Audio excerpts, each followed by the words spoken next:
গাজীপুরে কৃষকদের মাঝে প্রণোদনার বীজ, সার, প্রতিবন্ধীদের হুইল চেয়ার ও শিক্ষার্থীদের শিক্ষা উপকরণ বিতরণ। প্রতি সপ্তাহে সর্বোচ্চ বার বিকাশ পেমেন্টে 50 জন হবেন পেমেন্ট চ্যাম্পিয়ন। জিতে নিন টিভি সহ আকর্ষণীয় সব প্রাইজ। আমাদের সহকর্মী মোহাম্মদ পলাশ শেখের রিপোর্টে থাকছে বিস্তারিত। সিরাজগঞ্জের কাজীপুর উপজেলায় কৃষি উৎপাদন বৃদ্ধি, প্রতিবন্ধী ব্যক্তিদের সহায়তা এবং শিক্ষার্থীদের শিক্ষা কার্যক্রমে উৎসাহ দিতে কৃষকদের মাঝে কৃষি প্রণোদনার বীজ, সার, প্রতিবন্ধীদের হুইল চেয়ার ও মেধাবী শিক্ষার্থীদের শিক্ষা উপকরণ বিতরণ করা হয়েছে।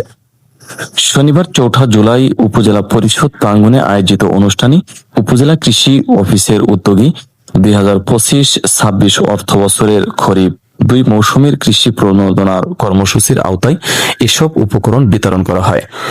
একই অনুষ্ঠানে উপজেলা পরিষদের উদ্যোগে প্রতিবন্ধী ব্যক্তি ও শিক্ষার্থীদের মাঝেও বিভিন্ন সহায়তা সামগ্রী প্রদান করা হয়।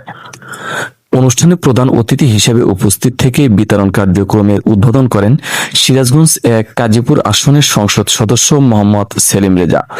উপজেলা কৃষি অফিস সূত্রে জানা যায়, এই কর্মসূচির আওতায় 1800 জন কৃষকের মাঝে রোপা আমন ধানের বীজ ও সার, 14 জন কৃষকের মাঝে সবজির বীজ, 50 জনের মাঝে গ্রীষ্মকালীন পেঁয়াজের বীজ এবং 220 জন কৃষকের মাঝে হাইব্রিড মরিচের বীজ ও প্রয়োজনীয় সার বিতরণ করা হয়।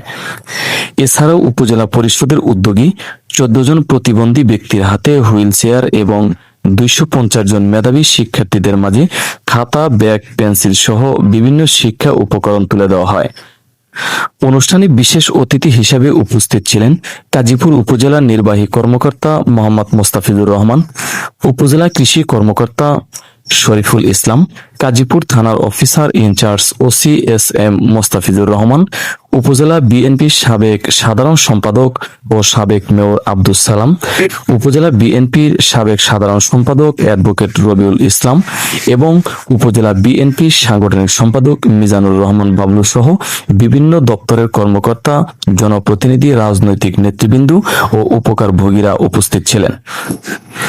অনুষ্ঠানে বক্তারা কৃষি উৎপাদন বৃদ্ধি, আধুনিক কৃষি প্রযুক্তির ব্যবহার এবং সমাজের সুবিধা বঞ্চিত ও বিশেষ চাহিদা সম্পন্ন মানুষের পাশে দাঁড়ানোর উপর গুরুত্ব আরোপ করেন। তারা বলেন, সরকারের এ ধরনের সহায়তা কৃষকদের উৎপাদন বৃদ্ধির পাশাপাশি শিক্ষার্থী ও প্রতিবন্ধী ব্যক্তিদের জীবন মান উন্নয়নে গুরুত্বপূর্ণ ভূমিকা রাখবে। এস.এম.পি নিউজ 24 নিউজ ডেস্ক।